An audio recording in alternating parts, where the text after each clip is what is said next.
Doctors Today.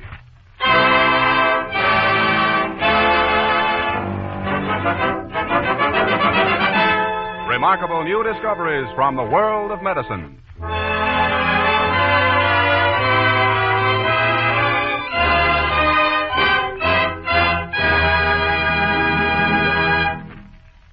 What's all this talk about getting a patient out of bed the day after a major operation? Does any surgeon who speaks with authority say that many patients can leave their beds a single day after a serious operation? For up-to-the-minute answers to these questions, listen to the program which follows.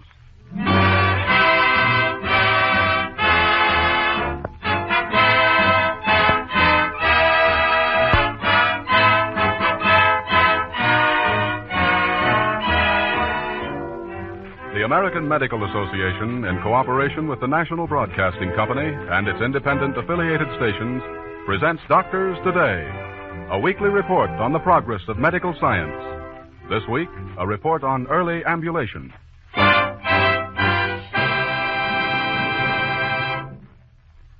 We present Dr. W. W. Bauer, speaking for the American Medical Association. Dr. Bauer. During the first 10 days after D-Day, 11,000 of our men were wounded on the beaches of Normandy. But during the same 10 days, traffic accidents in this country caused more than 22,000 civilian casualties. During the entire war, there were 17,000 amputations in the Army, but there were 120,000 major amputations among our civilian population. The problem of restoring the disabled and the handicapped to useful occupations is not new, but the last war taught us solutions that are proving very effective. Because there is such a shortage of beds in our hospitals these days, there is a popular rumor that many patients are being hurried back home before they have received sufficient rest in bed.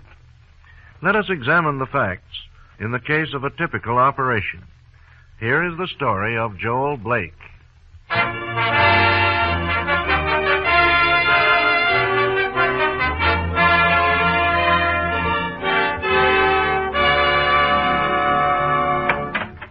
Hey, beautiful one, have you seen my desk pen?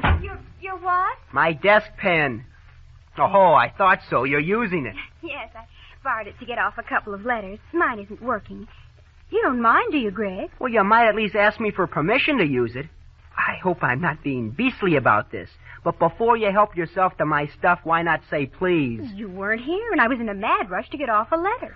But now that you're here, I'll say it. Please. And now that I'm through with it, thank you. How nice. You know that when two people write with the same pen, it ruins it. It was just one little letter, Greg. Little? You always write 10 pages of that guy. How do you know that? Look how that envelope bulges. You mean to say that isn't 10 pages? Right boy. Well, if I may have my pen... What's your hurry? Want to get off a nice long letter to that girl you met up in Madison this summer? None of your business. Well, you needn't be so touchy. I've got work to do. Is that any excuse for being nasty? Oh, I'm sorry, sis. I just had a run-in with Dad. He read me the riot act just because I put a little dent in the fender of his shiny new car. Say, what's the matter with him lately? Oh, I don't know. He certainly blows his top for peculiar reasons. Did you hear the way he pitched into Larry last night? Yes. Wasn't that positively a scene out of Life with Father? Maybe he's gotten too deep into that old grain market. It might be. But come to think of it, he was acting out of character even before the grain market went on the skids. Dad's always prided himself on being the athletic type. Say, you've got something there. He quit his bowling team, didn't he? He hasn't bowled a game all winter. And I've tried several times to coax him into taking his figure skates over to the rink with me. No luck. After the market closes, you know where he goes, don't you? Oh, of course. Comes right home and goes down to his workbench. Yeah, where he spends his time a-tinkering and a-puttering around. Who'd ever think that Dad could become an old stick in the mud? Hello, Dad. Oh, hi, Dad. A stick in the mud? Yeah, Bob Berry got his car stuck in the mud. Oh. Took 4 of us to get him out. Joe Means, Jim Waters, and... Greg. Yeah, Dad? Have you seen my small screwdriver? No. Oh, yeah, I borrowed it to fix my camera. Well, where is it now? Upstairs in my room in a good, safe place. You're holding up repairs on a meat grinder, which your mother needs immediately. Sorry, Dad. I'll run right upstairs and get it for you. Oh, those boys. No matter how many times I warn them, they never bother to return anything. I don't know what I gain by being so patient with them. Patient? Well, sometimes they try me too far. Dad, have you got time for a little talk with me? Huh? Here, sit down. Nope, I got to get right back to that meat grinder. Well, tell me just one thing. Aren't you feeling well? Feeling well? Why ask me a question like that? Well, it's not that you look sick, but you're so different the last couple of months. Different? Explain what you mean. Well, you used to go skating with me, and every Wednesday night was your bowling night, and well, all sorts of things. You liked to joke and kid with us.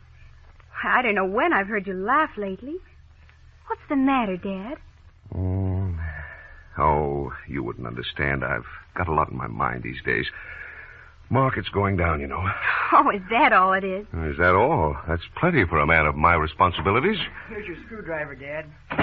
Sorry to hold you up on a major operation. Oh, blast it all. You've broken the pocket clip. Yeah, I'll tell you how it happened. Never mind how it happened. You're the clumsiest kid I ever saw. Smash fenders, break clips, bust cameras, everything you get your hands on, you bend or break. No, Dad. You're about as handy with tools as a 5-year-old boy.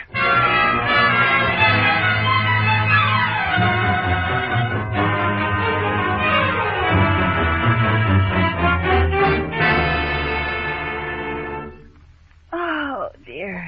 This is the first minute I've had to myself all day. I think I'll go upstairs and try to finish that silly book. Why finish it if it's so silly? Oh, I must find out who put the poison in the bishop's chili con carne.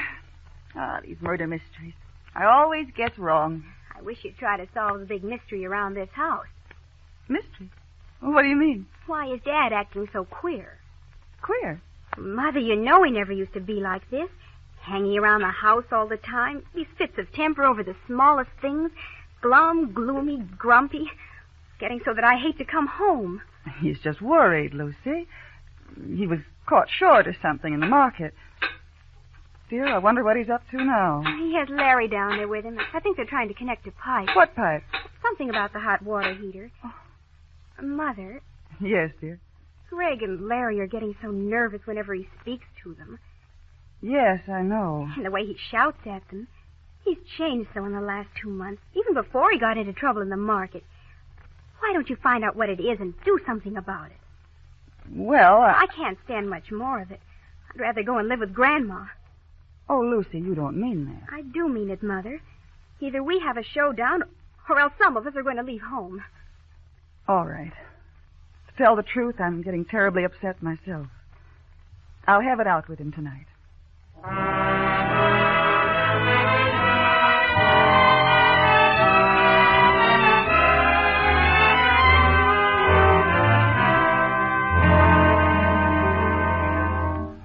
Oh, Edith, can't we postpone this inquisition till tomorrow? I'm pretty well done in. No, Joel. You've got the children in such a state of nerves that they're ready to move in with Grandma. Well, they get on my nerves, too. Don't forget that. But why? They never used to. Oh, as I told you several times, Edith, the market has me worried. The market. All we hear is the market. Well, now, just a minute. How much have you lost? No, not too much. How but much? Why go into that? Because I think you're using the market as an excuse for your real worry. Oh, don't be ridiculous. Joel, long before the market began to drop, you'd given up all forms of exercise except that tinkering down the basement. Why? Well, what's wrong with tinkering in the basement? I've fixed a lot of things around here. Well, why did you drop your golf club membership? Well, You'll soon run out of things to do around here. Then what? I guess I haven't mentioned it to you before, dear, but well, some way I strained myself. Strained yourself? Where? Here in my side. Stretched a muscle or a tendon or something. So I decided to give up sports for a while until it goes away. Until what goes away? Oh, this feeling I have doesn't really hurt, but it's still kind of swollen. Joel, you've ruptured yourself. Oh, I don't think it's anything that serious. Oh, yes, you do. You once told me that a surgeon was never going to lay a knife on you. And now you're afraid that you might have to go into the hospital for an operation. Oh, don't be ridiculous. Why didn't I think of all this before? Well, that's why you've been so short-tempered. You're scared, Joel. Scared? Yes. I am not. Have you gone to Dr. Pritchard for an examination? Well, no. I wanted to wait a while and see if it would clear up by itself. Joel, I want you to go to Dr. Pritchard right away for a complete examination. If that'll set your mind at rest, I will. When? Well, as soon as I can get an appointment, naturally. I'll make the appointment for you. Now, look here. If you think I'm going to stand Don't you dare to lose your temper with me. I don't care to argue with you any further. Well, Greg and Larry and Lucy and I have put up with just enough of this business. Will you go or won't you? Certainly. Tomorrow, if Dr. Pritchard can find time. Of all the things I have to put up with around here, treating me as if I was a child. Oh, blast it. I'm going to bed. That is, if I have your permission.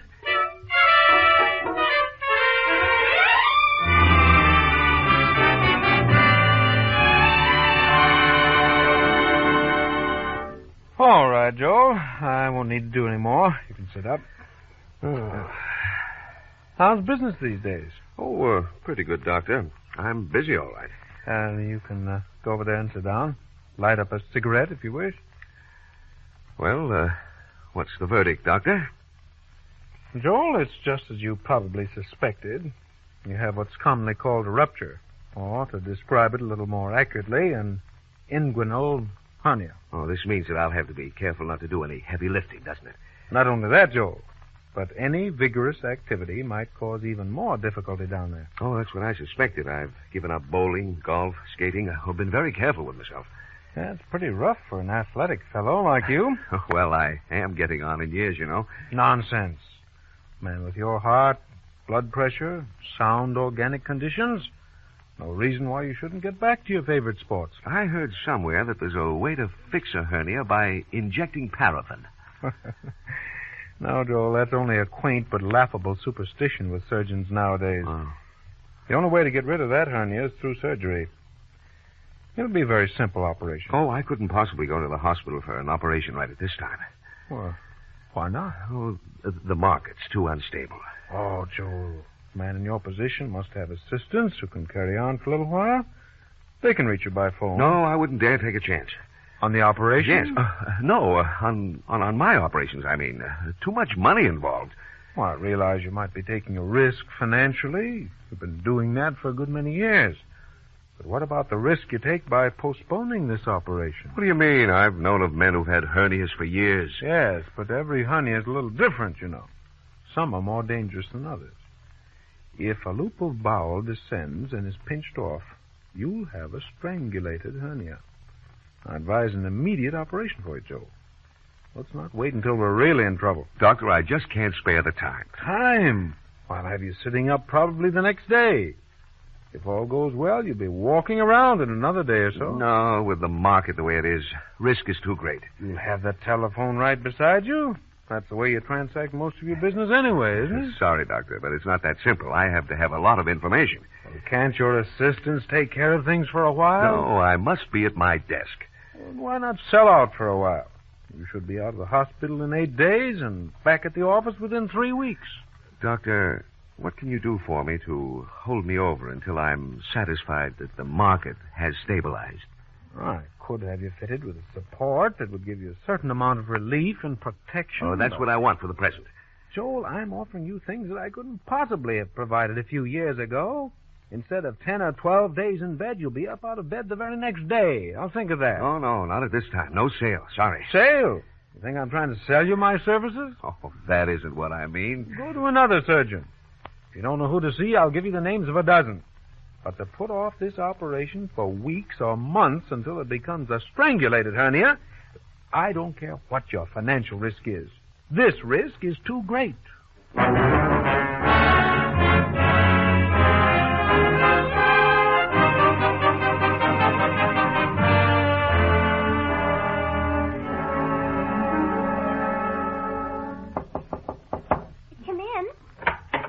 Hiya, Lucy. Mind if I share the luxury of your boudoir for a bit? Come right ahead, my little baboon. I am closing the door so that this conversation will be shrouded, or rather veiled in absolute secrecy. I suppose you want to talk about the skeleton in our family closet. Yep. What is this yawning chasm, this frozen lake that separates Mom and Dad? I notice that when they speak to one another, it's with an effort to keep up appearances before us little innocents. Mother and Dad have had a little argument. That is obvious as Jimmy Durrante's nose. But do you know why? Yes, I do. Well, then make with the facts. Dad has been to see Dr. Pritchard and has been told the facts about his condition. No kidding. Well, what's the answer? He has the common or garden variety of hernia. Oh, is that all it is? It's easy for you to say that, Buster, because you don't have one. How soon is he going in for the operation? That's what's causing all the trouble around here. You mean he won't go in for an operation? I guess not. Well, did Mom tell you why he won't? Mom hasn't told me a thing. Oh, it was Dad who took you into his confidence, huh? Well, Dad has told me nothing directly. Uh-huh. Eavesdropping. You'll catch on quick, Buster. Oh, shame, shame, double shame. Well, is it my fault that my room is right across from theirs and that I can hear well when their voices get loud? But why isn't Dad going in for the operation? He's got to stick with that old ticker tape so his children can have shoes. How long would he be in the hospital? The doctor says he'll be out of bed the very next day. I'll bet you he could hedge on his futures and be in a safe position for weeks. Why don't you tell him that? And maybe he'll let you take over. You don't suppose that he's afraid of the operation? I gather that he is. Oh, but hernia. That operation is so elementary. I was reading somewhere that it's 1, 2, 3 for a good surgeon. Sure, you could probably do it yourself. You're so handy with tools. Look, chum, Pickle, I'll be in pre-medics the year after next. So, what do you suggest? Well, we've got to get Dad into the hospital for an operation before it goes into a strangulated hernia. And how do we do that? Well, let's see. Oh, I've got it. Easy as easy. Ran across it the other day in Greek history. What do the Greeks do in a case like this? Ever hear of ostrakizo? Who was he? That's Greek for doghouse. That's where we get the word ostracism. Your train of thought is still all Greek to me. Well, look, here's how it works. Dad finds himself in the doghouse with the whole family. We all give him the deep freeze. Mother already has. Yeah, but we all do it. We are barely civil. He finds himself a stranger in his own home. You know, Greg, it might work. Work? I'll bet you $1 to a dime that in 10 days he'll be ready to stand on his hind legs and bark. Let's ostracize the old gentleman for his own good. What do you say? Okay by me. Yeah, but once we start, we've got to stick it out, no matter how sorry we feel for the poor hermit. That's a deal. Now, how far do we go? What are the ways and means? You and Mom will find the ways. Larry and I will find the means.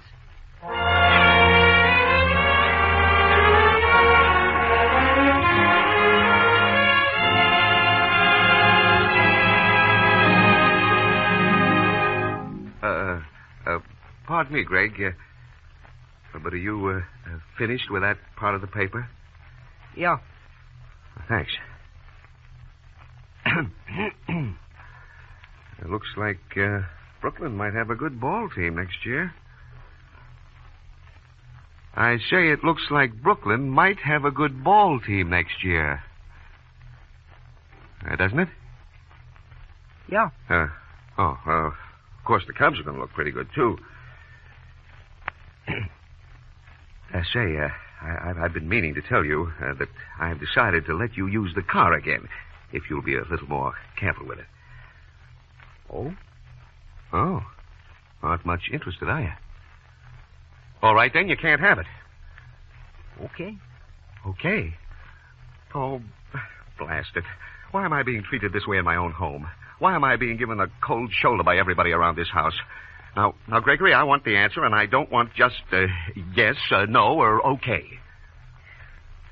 Well, Dad, it's because Larry and Lucy and I feel the same way as Mother does about your excuses for not having an operation. How dare she tell you children about my condition? She didn't. Why should she? Well, then how did you find out? Dad, by this time you must realize that when you have children in high school, you can't keep secrets from the rest of the family. Oh, it's no secret. Just my private affair, that's all. Is it? Oh, I know what you were thinking. Running a risk. Think you know a lot about it, don't you? No, but... I think I might get into trouble if I don't go ahead with it, even though I may go bankrupt. That should be the money to put you through medical school. Do you realize that? Yeah. Oh, just a lot of fuss over nothing. Well, it might interest you to know that I've already decided to go ahead and have the operation. You have? Yes. When? Oh, when? Well, right away, as soon as I can get my affairs in order. Oh, blast it all. How do you think it makes me feel to have you all against me? I'm going up to bed.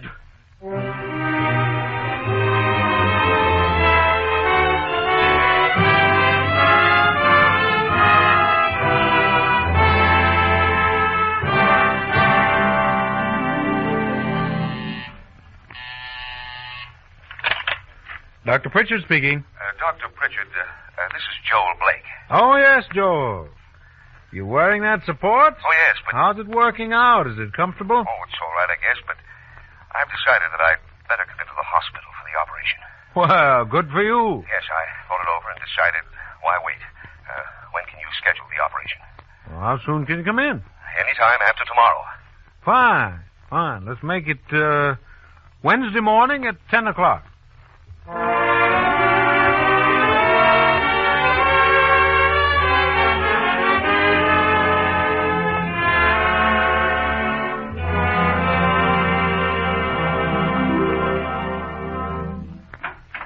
Good morning, Joel. Good morning, Doctor. And how are you, Mrs. Blake? Oh, I think I'm more nervous than he is. Joel's taking it as a matter of fact. A stranger never dreamed he was going up for an operation in half an hour. Well, it took 5 months for me to make up my mind to go to a doctor in the first place, and 3 weeks more to decide on an operation.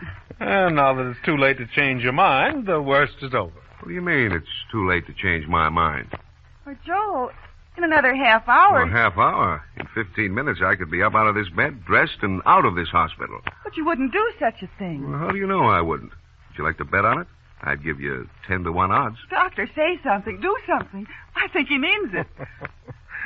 Joel, you know who you remind me of? Haven't the faintest idea. You remind me of a fellow who went around with a clothespin on his nose. Somebody asked him why he was pinching his nose with a clothespin, and he said, because it feels so good when I take it off. Well, Joel, do you want to put the clothespin back on your nose? No, I guess you'd better go ahead with the operation.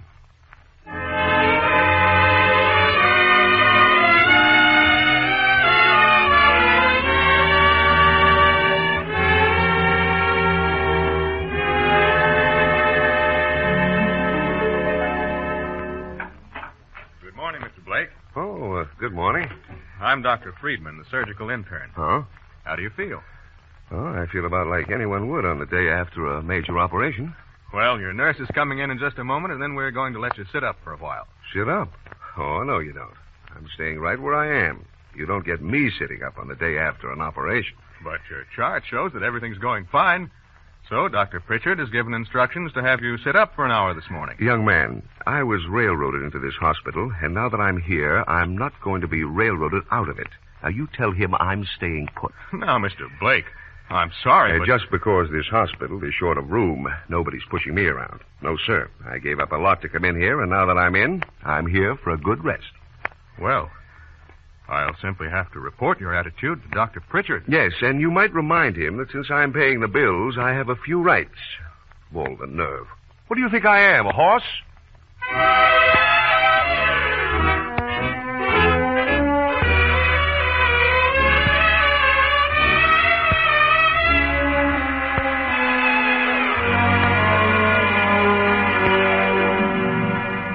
Now, Dr. Pritchard, don't hand me a lot of that double talk. Double talk? Nobody can tell me that I'd be better off the day after an operation. You save that stuff for your charity patients. Joel, I don't like your attitude, and I'm not going to put up with it. We have found through long and careful study that when a patient responds satisfactorily to an operation, that it's better to get him out of bed the next day. Oh? Well, why is that? We find that the patient's temperature and pulse rate return to normal more quickly. Oh, you do? Yes. We find that there's less danger of embolism. Embolism? Oh, what's that? A blood clot which might be fatal. Oh, I see. We also find that the number of weeks before the patient is ready to engage in normal activity is cut in half. In the case of a hernia, it's reduced on the average from 10 weeks to 5 weeks. Well, that makes sense. We also know that the patient's mental attitude is greatly improved. Now, I'm sending Dr. Friedman back in here with a nurse, and I want you sitting in that chair in another 10 minutes. All right. Rush me in, rush me out. I'll be better off for it, I suppose.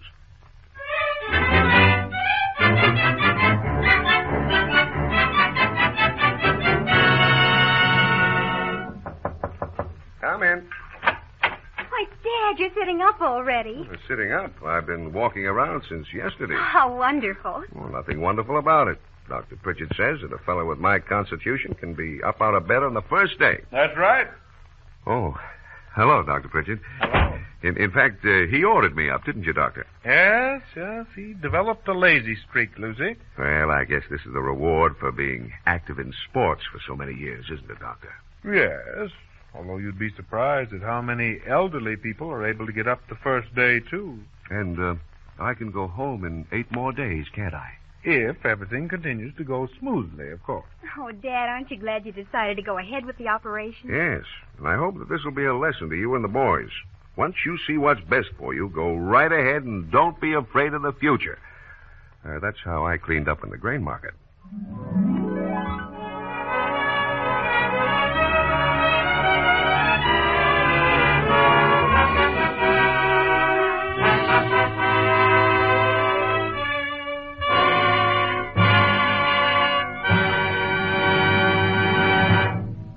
We again hear Dr. W. W. Bauer speaking for the American Medical Association.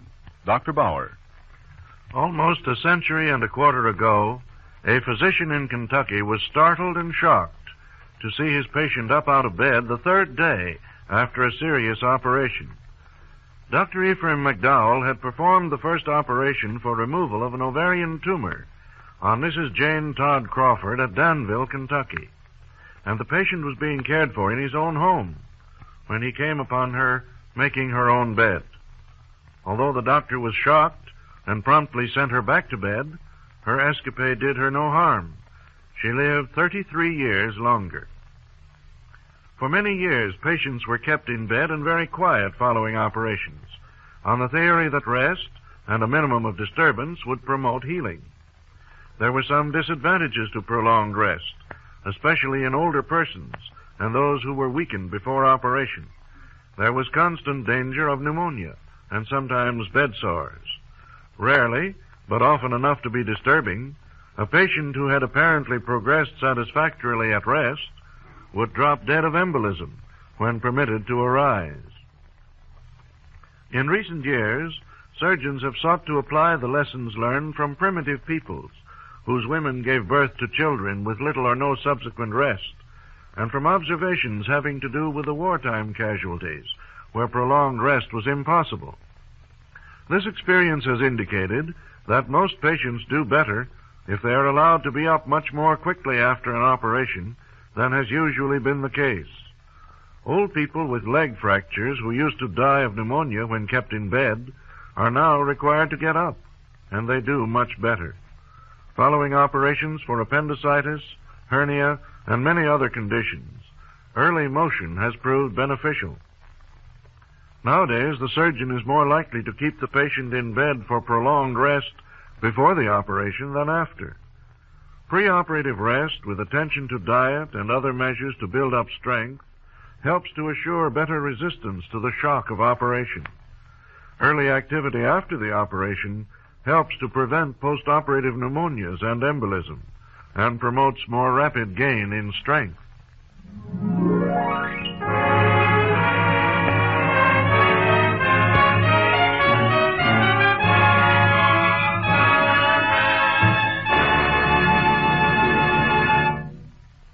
Doctors Today is presented by the American Medical Association through the facilities of the National Broadcasting Company and its independent affiliated stations. This program is presented on behalf of the thousands of physicians who are working night and day to protect and preserve the lives of 141 million Americans. The American Medical Association invites you to join us again next week to hear another report on the progress of medicine and surgery in America.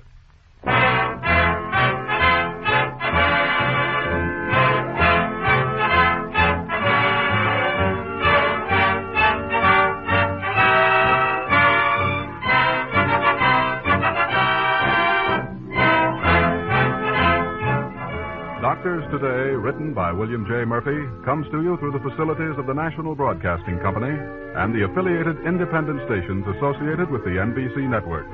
The orchestra is under the direction of Bernard Berquist, with original music composed by Emil Soderstrom. The entire production is under the direction of Norman Felton. Heard in the cast were Donald Gallagher, Fern Persons, Florine Sears, Art Young, Arthur Peterson, and Howard Hall. Your announcer is Henry Cook. This is NBC, the National Broadcasting Company.